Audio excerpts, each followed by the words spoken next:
Welcome to the Church of Thomas. Rape is Not Sex, Sermon 330-08. I had a disturbing conversation with a young man the other day. We were talking about attitudes concerning sex. Nowadays, young people do not consider oral sex as having sex. No matter how it is explained to be just as dangerous, it just doesn't seem to count. He had described himself as a virgin. I have no judgment of people having sex. What disturbed me was that the definitions seemed to be blurring beyond recognition. I tried to explain the sorts of nasty diseases he could come down with. There was no recognition. I told him how embarrassed he would be if he got one of these many maladies. I reassured him that when he went to the doctor would consider this as having had sex. I attempted to get a handle on what he considered sex. Apparently only penetration of a girl by a guy was sex. I almost asked, but stopped myself before asking if the boy had to be on top and the girl facing him. That sounded too much like asking if he only thought the missionary position was real sex. He did volunteer something that shook me. He told me that girls often say no at first because that is their way of getting boys interested. He said they really do not mean it because they want sex just as much as the boys do. I asked him what he thought rape was. He said it was a teasing girl finally getting what she was asking for. I restrained myself from hitting him. He had no idea why this made me angry. I asked one last question before I stopped talking with this young man. I asked where he got his ideas about what sex was. He told me that all the singers explained how to get a girl. It made a twisted sort of sense. I told him that what he was using as a guide was going to cause great harm someday. I told him that these singers were not talking about sex. They were talking about rape. I have no idea if he heard me in his heart or just blew me off as some old lady who obviously was all dried up and could not remember the passion from my youth. I hope he never has to experience rape or the rape of a loved one. If he does, I hope he does not blame himself or the loved one for bringing it on themselves. I am truly surprised that all the education that we spread seems to be filed away as not useful. I'm very sad that the consciousness raising we did on the subject of rape has gone by the wayside. One of the reasons I do not listen to rap music is it conveys some very negative imagery. It plays up the violence in our world instead of attempting to stop it. In most of these songs, there is some woman being called names that are degrading. They are objects to be taken. They are sex creatures just aching to be rutted. I know that many of these singers came from households that had strong women as heads of these households. How could these people have come from such backgrounds? It reminds me of some twisted teenage boy's fantasy of how to interact with any female they come in contact with. Further, I have seen many young men who do not come from these cultures or backgrounds spouting the same slurs about women. Since apparently the subject needs to be revisited, I'll tell you what I know. What I know comes from both personal experience and trying to help people who have been the object of rape. If you will notice, I do not call them victims. They are survivors of horrible situations. They are not victims.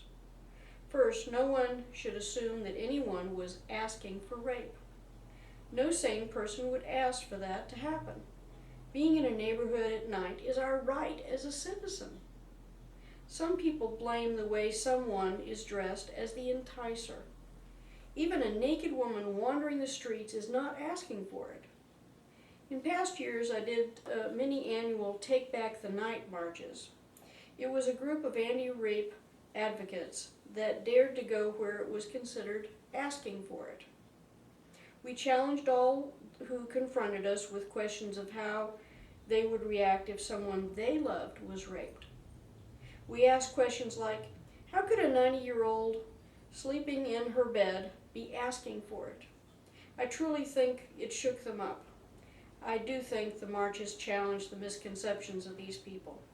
Second, the word no has to mean just that.